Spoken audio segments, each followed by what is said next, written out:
اعوذ باللہ من الشیطان الرجیم بسم اللہ الرحمن الرحیم۔ سورہ صافات کے دوسرے رکوع میں اہل جنت کے ایک مکالمے کا تذکرہ تھا، جس سے یہ اندازہ ہوگا کہ کس قدر سادہ مزاج متواضع وہ لوگ ہوں گے کہ جو اللہ تعالیٰ کے فضل و کرم سے جنت میں داخل ہوں گے۔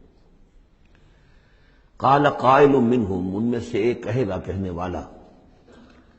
انی کان لی قرین، یہ اہل جنت ہیں آپس میں گفتگو کر رہے ہیں، میرا ایک ساتھی تھا، دوست تھا، یقول انک لمن المصدقین، مصدقین، وہ مجھ سے کہا کرتا تھا کہ تمہیں کیا ہو گیا ہے، تم رسول کی تصدیق کر رہے ہو، کتنی بے تکی بات ہے، اور تم تصدیق کر رہے ہو محمد کی صلی اللہ علیہ وسلم۔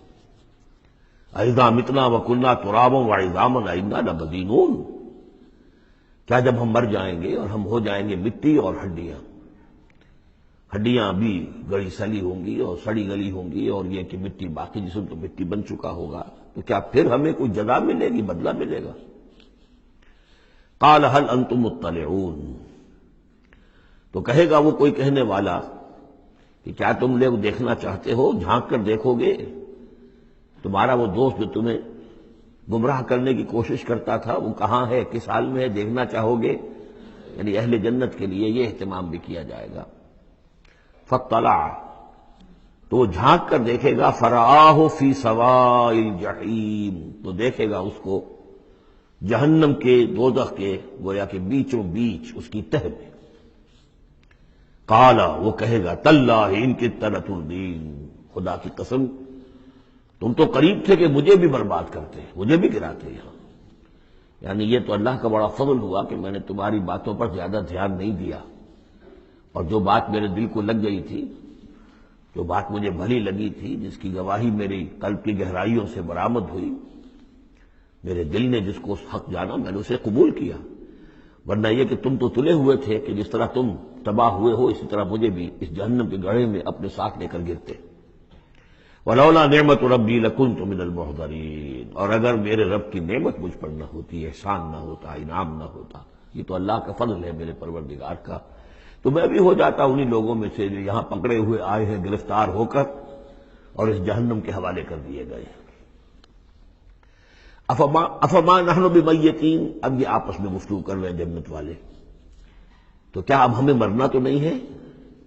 کیا اب ہمیں نہیں مرنا ہے، یعنی اب جنت میں آ کر تو ہم یہاں مستقل رہیں گے نا۔ وہ میں کہہ رہا تھا آپ سے کہ کس کو سادہ مزاج کے لوگ ہوں گے اور ان کے اندر کوئی تعلی نہیں ہوگی کہ ہم نے تو بڑی محنت سے جنت کمائی ہے، اب تو یہاں ٹھسے سے ہم رہیں گے اور ہمیشہ ہمیش رہیں گے، ان کے دلوں کی کیفیت اب بھی یہ ہے۔ افما نحن بمیتین الا موتتنا الاولی وما نحن بمعذبین، تو کیا اب ہمیں کوئی موت نہیں آئے گی سوائے اس موت کے کہ جو آ چکی ہے، وما نحن بمعذبین، اور اب تو ہم مطمئن ہو جائیں کہ کسی عذاب وغیرہ کا کھٹکا نہیں ہے، کہیں اور کوئی پکڑ، کوئی اور حساب کتاب، کوئی اور چھلنی تو ابھی نہیں لگنی ہے، وما نحن بمعذبین، اور ہمیں تو کوئی عذاب نہیں دیا جائے گا۔ ان ھذا لہو الفوز العظیم، یقیناً یہ تو پھر بہت بڑی کامیابی ہے۔ لمثل ھذا فلیعمل العاملون، بس عمل کرنے والوں کو ایسی چیز کے لیے عمل کرنا چاہیے، اس انجام تک پہنچنے کی کوشش کرنی چاہیے۔ یہ ہے وہ انجام کہ جو اہل جنت کا ہوگا، اور اس انجام کو اپنے سامنے رکھ کر ہر محنت کرنے والا، عامل تو سب ہیں، بھاگ دوڑ تو سب کر رہے ہیں، دنیا پیش نظر ہے، دنیا بھی بغیر بھاگ دوڑ کے تو نہیں ملتی، محنت ہوتی ہے، دن رات کی ہوتی ہے، خون پسینہ ایک کر کے دنیا ملتی ہے، لیکن یہ ہے کہ اصل میں یہ خون پسینہ جو ہے انسان کا وہ اتنا قیمتی ہے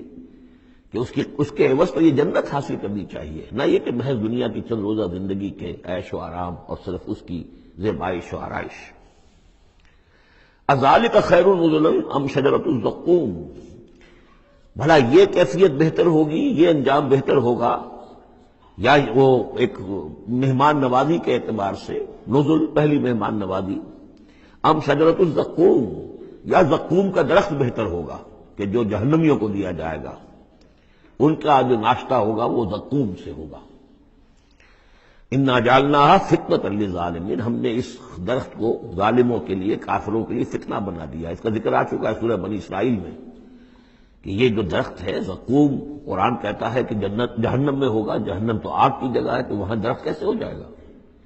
کہاں درخت کہاں آگ؟ تو ہم نے اس کو فتنہ بنا دیا ہے۔ وہ لوگ سب ساری چیزیں جو ہے اس دنیا کے قوانین پر قیاس کر رہے ہیں، اس عالم کے قوانین یہ نہیں ہے، اس قوانین اور ہے۔ یہاں کی آگ تو ایک دفعہ جلا دیتی ہے تو انسان مر جاتا ہے، وہاں کی وہ آگ جلائے گی لیکن مرنے نہیں دے گی۔ یہاں کھال جھلس گئی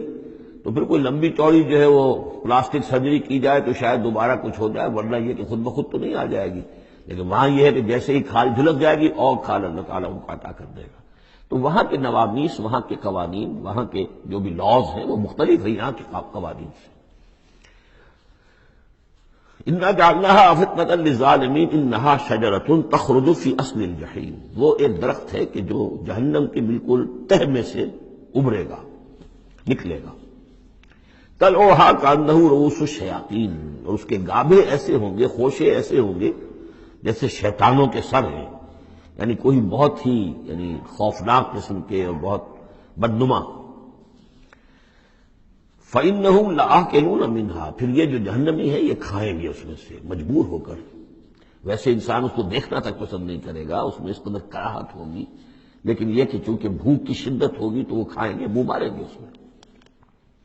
فَمَالِئُونَ مِنْهَا الْبُطُونَ، اور اس سے اپنے پیٹوں کو بھریں گے۔ ثُمَّ إِنَّ لَهُمْ عَلَيْهَا لَشَوْبًا مِّنْ حَمِيمٍ، پھر جب اندر سے وہ کھولے گا اور پیاس کی طلب ہوگی تو پھر انہیں ایسا پانی دیا جائے گا کھولتا ہوا پینے کے لیے کہ جس میں پیپ کی ملاوٹ ہوگی، پیپ ملایا گیا ہوگا، لَشَوْبًا مِّنْ حَمِيمٍ۔ ثُمَّ إِنَّ مَرْجِعَهُمْ لَإِلَى الْجَحِيمِ، پھر یہ تو ابھی ابتدائی ہو گئی نا، جو ان کی مہمان نوازی جو ہے ابتدا میں ہو رہی ہے، اور اس کے بعد پھر ان کو لوٹا دیا جائے گا جہنم میں۔ انہم الفوا آباہم ضالین، یہ وہ لوگ ہیں جنہوں نے اپنے آباء و اجداد کو پایا گمراہ، بھٹکا ہوا، اب انہی کے اوپر انہوں نے انہی کے نقش پا پر چلنا شروع کر دیا۔ فہم علی آثارہم یہرعون، تو انہی کے نقوش پا پر اب یہ دوڑ رہے ہیں، بے اختیار دوڑے چلے جا رہے ہیں، بغیر سوچے سمجھے، جو بھی آباء و اجداد کے طور طریقے ہیں۔ وَلَقَدْ ضَلَّ قَبْلَهُمْ أَكْثَرُ الْأَوَّلِينَ، حالانکہ ان سے پہلے بھی جو پہلے لوگ تھے ان کی اکثریت بھی گمراہ تھی، وہ تو ہم دیکھ چکے ہیں۔ ان تُطِعْ أَكْثَرَ مَنْ فِي الْأَرْضِ يُضِلُّوكَ عَنْ سَبِيلِ اللَّهِ، یہ ہم آیت پڑھ چکے ہیں۔ اگر تم زمین میں بسنے والوں کی اکثریت کی پیروی کرو گے تو وہ تو تمہیں گمراہ کر کے چھوڑے گی۔ پھر یہ آیت بھی سورہ یوسف میں آ چکی ہے، وَمَا يُؤْمِنُ أَكْثَرُهُم بِاللَّهِ إِلَّا وَهُمْ مُشْرِكُونَ،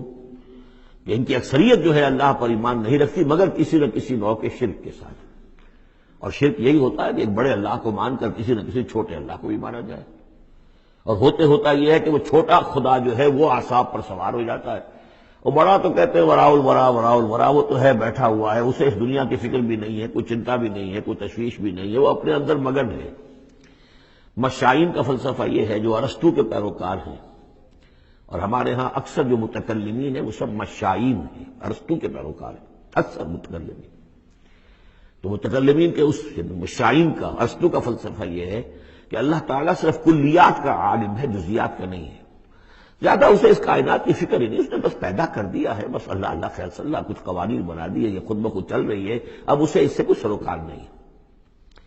جیسے کہ کوئی کھلاڑی جو ہے وہ فٹ بال کو کک مارتا ہے، اب وہ فٹ بال جا رہی ہے، اب کھلاڑی ادھر کھڑا ہے، فٹ بال جا رہی ہے، اب یہ کھلاڑی چاہے کہ روک لے تو وہ فٹ بال کو روک تو نہیں سکتا، وہ تو جا رہی ہے، وہ تو زمین کی فرکشن ہے، کوئی رکاوٹ ہے، یا اس کی اپنا مومنٹم ختم ہوگا تو پھر یہ ہے کہ وہ رکے گی۔ تو یہ تصورات بھی اللہ کے بارے میں دنیا میں رہے ہیں، اور بڑے بڑے حکماء کے رہے ہیں، فلاسفہ کے رہے ہیں۔ انسان نے جب اپنے پیمانے ہیں ان پر اللہ کو ناپنا چاہا اور تولنا چاہا تو پھر اسی قسم کی حماقتوں میں انسان مبتلا ہوا۔ وَلَقَدْ ضَلَّ قَبْلَهُمْ أَكْثَرُ الْأَوَّلِينَ، ان سے پہلے بھی جو پہلے تھے، پہلوں کی اکثریت بھی تو گمراہوں پر مشتمل تھی۔ وَلَقَدْ أَرْسَلْنَا فِيهِمْ مُنذِرِينَ، ہم نے ان میں بھی اپنے خبردار کرنے والے بھیجے تھے۔ فَانظُرْ كَيْفَ كَانَ عَاقِبَةُ الْمُنذَرِينَ، تو دیکھ لو کیسا انجام ہوا ان کا جن کو خبردار کر دیا گیا تھا۔ قوم نوح کا کیا انجام ہوا، قوم ہود کا، قوم صالح کا، قوم شعیب کا،